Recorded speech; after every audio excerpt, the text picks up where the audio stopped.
All right, hey, what's up, everybody? Mike Lindsley back with you. 9 minutes with me here from Rosies Corner on IGTV, Facebook, and on YouTube. Make sure you hit me on Twitter at Mike L Sports and download and subscribe to my podcast. It's called the ML Sports Platter, and where podcasts are found on your smartphone device. Leave those 5-star reviews. Leave the feedback as well. Tremendous appreciation for all of you who are listening to the pod. I'm trying to pump out as good a content as ever as we get through these tough times. I know a lot of people are staying at home. A lot of people are kind of looking for some new things to do. And so I'm trying to kind of throw some content out there. If you missed yesterday, as I record this video, I had the saxophonist for the Dave Matthews Band on my podcast. Such a thrill to talk to Jeff Coffin. We talked about his books, we talked about his career, and much more. So make sure you go check that out where podcasts are found, including Spotify, Google Podcasts, and Apple Podcasts, Stitcher, Deezer, the Podbean app, YouTube, and Tumblr. Meanwhile, get on down here to Rosie's Corner. Pizza, wings, pasta, hot and cold, subs, and more. And they are available on Grubhub. Today is Fish Friday. And make sure you be on the lookout for their other themed food days like the Meatloaf Monday, Turkey Slop Tuesday, Chicken and Biscuit Wednesday. And when you come here, you can do the curbside pickup or the distance pickup. They're doing a great job here. It's safe, it's sanitary, it's local. Support your local businesses as well. I'm in kind of a closed-off room here, so that's why I'm able to get in here and do the video, and of course continued support of Rosie's Corner. I don't touch a thing, by the way, so make sure you get on down here. They've got some of your essentials in the cooler as well, your salads, your eggs, your milk, things of that nature here at Rosie's Corner. So they're taking care of the community, they're helping you out as well, and today is Fish Friday and a good Friday, so make sure you come on down to Rosie's Corner.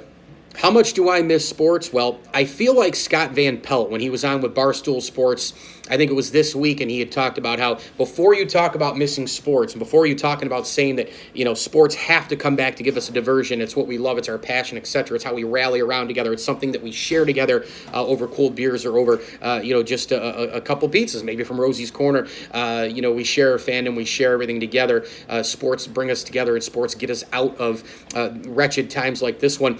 Before we talk about missing sports, we have to sort of put in front of that. But we know that the most important people are the front lines, and of course we do, in terms of the front lines with the nurses and doctors. I just can't believe what these people are doing, putting their lives at risk, putting their families' lives at risk. It's mind-boggling to me, the heroic behavior of these unbelievable people, the front lines in our world right now. So bravo to the doctors, nurses, and everybody else involved. And so having said that now, and I think a lot of them would actually agree too, that sports are an incredible part of our lives. And how much do I miss sports right now? I'm gonna kind of put it in perspective for you. Every single day, every single night, I go to flip on the TV, and I obviously do a lot of my work from home. I'm in and out a lot. I go see clients. I like to text a friend, hey, let's go grab lunch. We can't do that anymore. And a lot of times, I'll be recording a podcast in one room, and I'll have the TV on and silent because I'll just have highlights rolling, or I'll have something going on in the other room. And as I'm listening to a podcast and glancing over at the TV and kind of a couple things going on, I might get an idea popping in my head from a game that happened last night, a highlight that happened last night. I miss seeing highlights. I miss our current atmosphere. I miss Major League Baseball right now, a day-to-day game. I think that's the one thing where Major League Baseball separates itself from every other sport in that you play 162 games, and I know that the anti-baseball people rip the incredible nature of that schedule.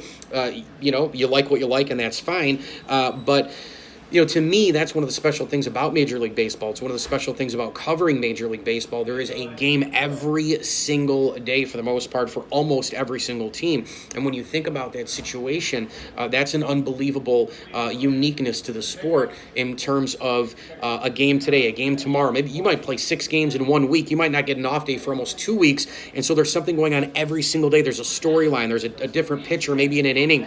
There's a guy coming back from injury. I miss the day-to-day of Major League Baseball. I miss Sunday Night Baseball. I miss flipping on a day game. I miss going to Channel 53 and watching Yankee pregame and listening to Jack Curry preview the game and then listening to a little bit of the postgame. I miss getting guests on to talk about current games. I miss college basketball. We missed March Madness. We missed all the major conference tournaments, including these guys, the St. Bonaventure Bonnies. Could they have made a run in Brooklyn? What about Dayton? That might not happen again for Dayton for 30 or 40 years. They had the player of the year. They had the coach of the year in the conference. Obi Toppin, the player of the year in the entire country. Are they going to get it 20, 30, 40 years from now? I don't know. Are they going to get it in 5, 10? I have no idea. But we know that Kansas, Kentucky, and Duke are going to bounce right back. But Dayton this year had a legit chance to make the Final Four.